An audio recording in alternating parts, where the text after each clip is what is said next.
ये है मितेश, एक नौजवान उद्यमी। ये एक उद्यम शुरू करने के लिए उत्सुक है, लेकिन पूरी जानकारी न होने के कारण इन्हें काफी परेशानियों का सामना करना पड़ रहा है।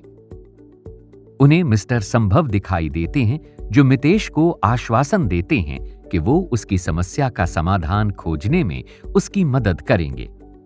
उन्होंने मितेश को एमएसएमई मंत्रालय की योजनाओं का परिचय दिया। मैं आपको उन विभिन्न योजनाओं के बारे में बताऊंगा जिन्हें सरकार ने आप जैसे उद्यमियों के लिए शुरू किया है। पहली योजना है प्रधानमंत्री रोजगार सृजन कार्यक्रम, जो उन इच्छुक उद्यमियों को वित्तीय सहायता प्रदान करती हैं जो एक मैन्युफैक्चरिंग या सर्विस सेक्टर में कंपनी स्थापित करना चाहते हैं। मैन्युफैक्चरिंग क्षेत्र के लिए परियोजना लागत 25 लाख तक और सेवा क्षेत्र के लिए 10 लाख तक हो सकती है। लेकिन सर, इस योजना में कौन आवेदन कर सकता है? कोई भी व्यक्ति जिसकी आयु आवेदन करने की तिथि को 18 वर्ष से अधिक है। पीएमईजीपी के तहत केवल नई परियोजनाओं को मंजूरी के लिए विचार किया जाता है। यह काफी आसान है। ऑनलाइन आवेदन कभी भी कर सकते हैं और जिसे राज्य केवीआईसी कार्यालय में जमा करा सकते हैं।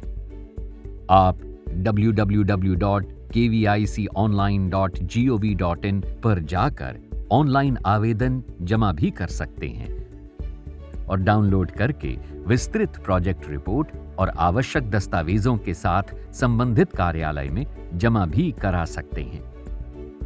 ये तो वाकई सरल प्रक्रिया है। अब मैं उद्योग लगाने के अपने सपने को साकार होते देख सकता हूं।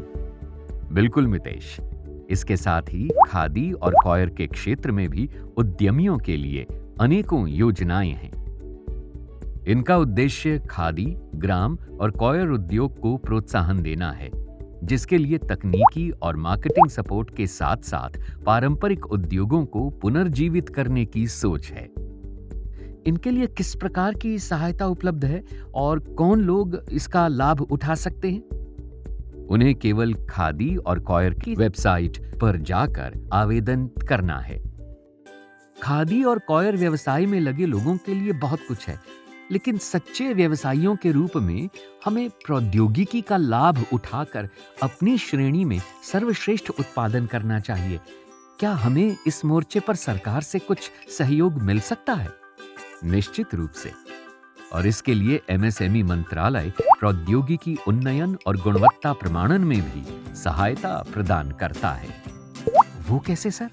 देखो, मूल रूप से इस योजना के माध्यम से एमएसएमईज को उत्पादकता बढ़ाने के लिए उन्नत प्रौद्योगिकी का इस्तेमाल करने के लिए वित्तीय सहायता मिलती है। तो फिर इसका लाभ लेने के लिए क्या योग्यता होनी चाहिए? एमएसएमई को चाहिए कि अपनी उद्यम पंजीकरण संख्या के साथ स्थानीय निदेशक एमएसएमई डीआई के पास अपना विधिवत भरा हुआ आवेदन जमा करें। वेबसाइट www.dcmsme.gov.in पर एड्रेस का विवरण उपलब्ध है। हम सभी गुणवत्ता वाले उत्पादों का उत्पादन करना चाहते हैं, लेकिन उसकी मार्केटिंग करना भी महत्वपूर्ण है। क्या कोई ऐसी योजना है जो इसमें हमारी मदद करेगी?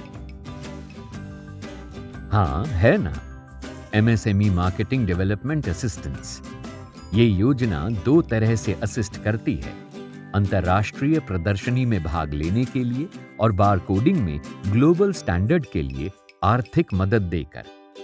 एमएसएमई के लिए विपणन यानी मार्केटिंग प्रोत्साहन योजनाएं प्रचुर मात्रा में हैं और विभाग विभिन्न स्तरों पर मदद करता है ताकि उद्यमियों को अपने उत्पादों का प्रदर्शन करने के लिए अंतर्राष्ट्रीय और राष्ट्रीय मंच देने के लिए फाइनेंशियल असिस्टेंस मिल सके, जिसमें यात्रा और प्रदर्शनी की लागत भी शामिल है।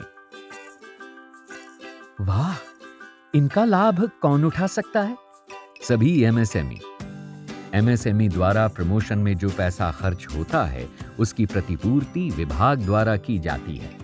आवेदक एमएसएमई भुगतान के लिए निर्धारित प्रारूप में प्रतिपूर्ति के लिए आवश्यक दस्तावेजों के साथ स्थानीय एमएसएमई डीआई कार्यालय में अपना दावा प्रस्तुत करेगा। इसे नियत समय के अंदर डिसबर्स कर दिया जाता है। हमारे जैसे एमएसएमई उद्यमियों की मदद के लिए मंत्रालय द्वारा अन्य योजना क्या है? हमारे प्रधानमंत्री ने हमेशा एमएसएमई क्षेत्र में कौशल विकास के महत्व की वकालत की है। इस विजन को पूरा करने के लिए विभाग अपने कार्यक्रम के माध्यम से उद्यमिता और कौशल विकास के लिए सहायता प्रदान करता है। मंत्रालय के पास हमारे लिए और क्या है? एमएसएमई इकाई का सुदृढ़ इंफ्रास्ट्रक्चर उनके विकास के लिए महत्वपूर्ण है। मंत्रालय उत्पादकता बढ़ाने के लिए एमएसई की क्षमता निर्माण के लिए क्लस्टर विकसित कर रहा है। ये योजना क्लस्टर इकाइयों को कॉमन फैसिलिटी सेंटर, इंफ्रास्ट्रक्चर, कौशल प्रशिक्षण, गुणवत्ता विकास आदि के लिए वित्तीय सहायता प्रदान करती है। इस योजना में कौन आवेदन कर सकता है? उद्योग संघ और क्लस्टर इसके लिए आवेदन कर सकते हैं। बाद में क्लस्टर में मौजूद सभी इकाइयों को इन सुविधाओं के लाभ मिलते हैं। ऑनलाइन आवेदन www.dcmsme.nic.in पर भरे जा सकते हैं। आवेदनों की हार्ड कॉपी राज्य सरकारों या उनके स्वायत्त निकायों या एमएसएमई मंत्रालय के फील्ड संस्थानों के माध्यम से भेजी जानी चाहिए। पर यहां तो छोटी इकाइयां भी हैं। सरकार उनके उत्पाद प्रोक्योर भी करती है। कुछ इसके बारे में भी बताइए। आप सही कह रहे हैं। सरकार विभिन्न प्रकार के सामानों की सबसे बड़ी खरीदार है। एमएसई से खरीद का हिस्सा बढ़ाने की दृष्टि से सरकारी स्टोर खरीद कार्यक्रम शुरू किया गया है। एनएसआईसी एकल बिंदु पंजीकरण योजना एसपीआरएस के तहत एमएसई पंजीकृत किया जाता है और ऐसे पंजीकृत एमएसई सरकारी खरीद का लाभ पाते हैं। सभी सूक्ष्म, लघु और मध्यम उद्यमी निर्धारित आवेदन पत्र में आवश्यक दस्तावेजों के साथ एनएसआईसी के किसी भी कार्यालय में आवेदन कर सकते हैं। वेबसाइट पर एनएसआईसी के कार्यालयों का विवरण उपलब्ध है। क्या इंपोर्ट एक्सपोर्ट करने वाली इकाइयों के लिए कोई विशेष दस्तावेजी कार्यवाही है? हाँ, आयात निर्यात करने वाली इकाई को विदेश व्यापार महानिदेशालय में पंजीकरण करा के 10 डिजिट वाला आईईसी कोड प्राप्त करना होगा। एक और व्यवस्था भी है जो हैंड होल्डिंग की मदद से छोटी इकाइयों को बड़ा बनाने में मदद करती है। इसका नाम है चैंपियंस। ये सिंगल विंडो सिस्टम छोटी इकाइयों और आर्थिक रूप से कच्चे माल, लेबर, सरकारी स्वीकृतियां सभी मामलों में एमएसएमई इकाइयों की सहायता करता है। एक और रजिस्ट्रेशन बहुत आवश्यक है, वो है उद्यम। यदि कोई एमएसएमई इकाई उद्यम के अंतर्गत रजिस्टर्ड नहीं है तो उसे इसमें पंजीकरण करा लेना चाहिए। ये एक निशुल्क पंजीकरण है। चैंपियंस कंट्रोल रूम और डिस्ट्रिक्ट इंडस्ट्रीज सेंटर इसमें आपकी सहायता करते हैं। तो आओ आप भी अपना उद्यम लगाएं और सफल उद्यमी बनें।